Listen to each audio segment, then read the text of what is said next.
Salut les gars, comment ça va? Bienvenue aujourd'hui pour un nouveau live. Aujourd'hui, live One Piece sur les spoils de One Piece. Donc voilà, troisième semaine consécutive qu'on a un chapitre de One Piece. C'est une masterclass, j'ai l'impression Oda nous régale. Je suis hyper content. Donc c'est parti les gars, on va commencer par react au spoil. Ensuite on fera nos petites théories, nos petites analyses comme d'habitude. Et on enchaînera avec potentiellement une discussion avec le chat. On verra si on a le temps ou pas, mais on verra. Donc voilà en tout cas les gars, si jamais vous kiffez comme d'habitude l'auto-promo les gars, le petit like, le petit follow, le petit commentaire. N'hésitez pas à venir sur Discord si vous voulez partager vos théories, discuter, etc. À venir sur Twitter si jamais vous voulez des infos complémentaires à ce qu'on dit sur la chaîne. Et sinon, il y a la petite souscription YouTube les gars, pour ceux qui veulent participer au développement financier. Vous avez accès à du contenu exclusif, du contenu en avance, et aussi les badges, les emojis. Et bien sûr, j'oublie tout le temps celui-là.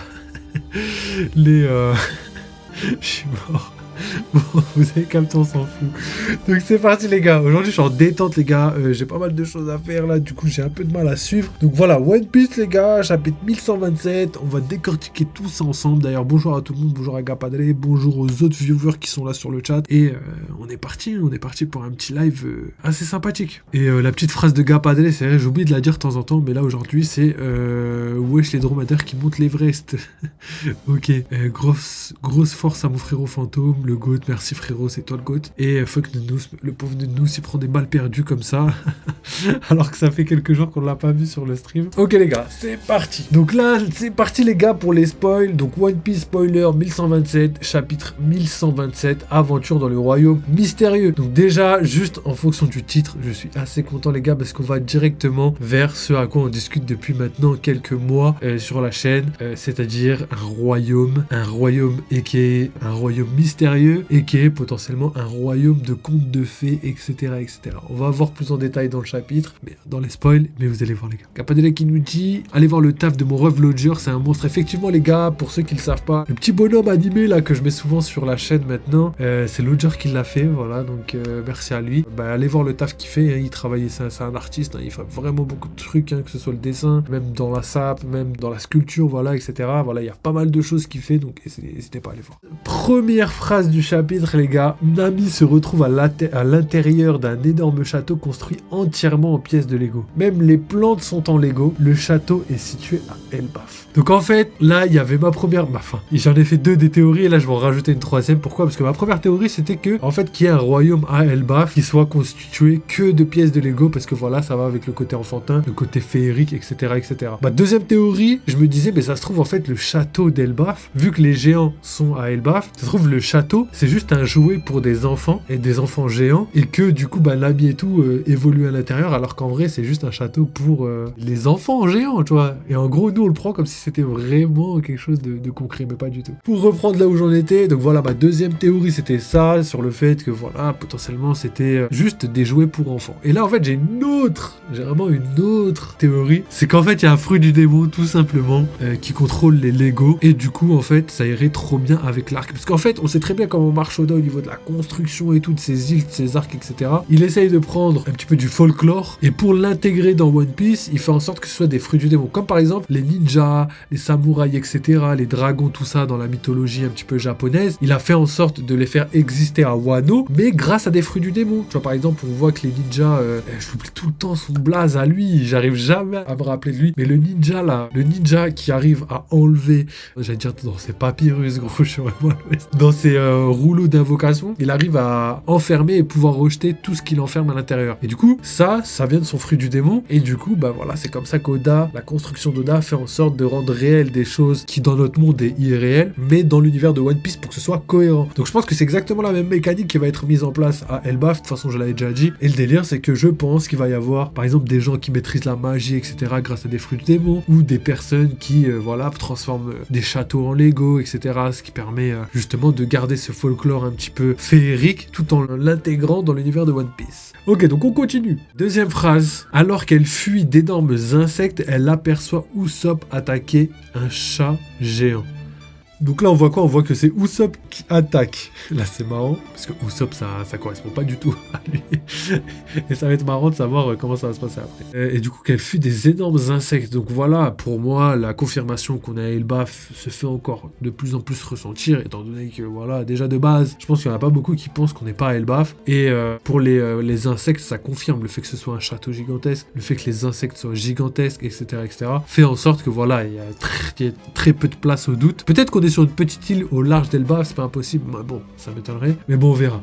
On continue. Donc le chat géant, il essaie de combattre le chat, mais celui-ci fait voler Usopp d'un puissant coup. Donc voilà, hein, on est vraiment sur une île, potentiellement l'île la plus dangereuse de tout One Piece jusqu'à ce jour. C'est intéressant de voir que justement l'évolution veut que on aille dans la direction de la fin du manga, dans le sens où les îles sont plus dangereuses, sont plus grandes et plus hautes en couleur, avec sûrement des ennemis beaucoup plus colossaux. Mais bon.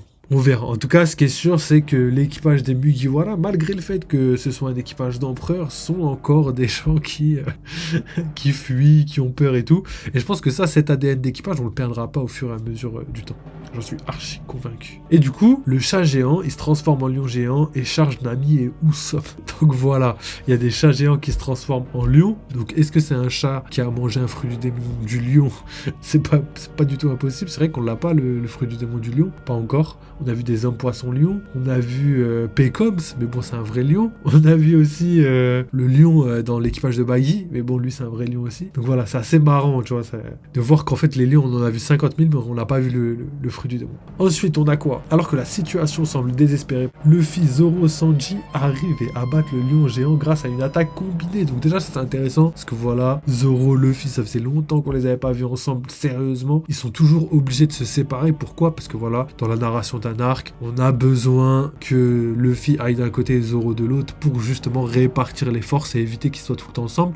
Et là, le fait qu'ils soient déjà ensemble, déjà, c'est assez intéressant. Donc là, on a le Monster Trio qui est vraiment réuni au même endroit, et ça, c'est lourd parce que voilà, Oda avait tout le temps l'habitude de les séparer pour justement faire en sorte que tout soit réparti à droite, à gauche pour éviter d'avoir la puissance globale de l'équipage coffrée au même endroit. Ça c'est cool.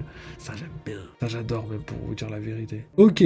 À la fin du chapitre, Luffy, Zoro, Nami, Usopp et Sanji sont réunis. Puisque là, j'ai parlé de Luffy et Zoro, mais en fait, Sanji était là aussi. Du coup, ils sont réunis. Ils sont vêtus de tenues de vikings. Donc ça, c'est assez cool. Et prêts à quitter le château de Lego. Pause la semaine prochaine. Donc voilà. Au final, même si je parlais tout à l'heure de mes théories, j'ai l'impression que même si tu prends toutes mes théories et que tu les fusionnes ensemble, quand je dis théories, les petites théories là, et ben en fait, je pense que ça pourrait marcher. Je pense qu'en fait, le château de Lego, ça pourrait être un enfant qui l'ait construit, tout comme ça pourrait être quelqu'un avec un fruit du démon qui l'ait construit, ou qui est tout simplement transformé un vrai château en château de Lego. Et du coup, le côté folklore avec les fruits du démon qui amène le folklore un peu féerique sur l'arc, je pense aussi que ça c'est réel.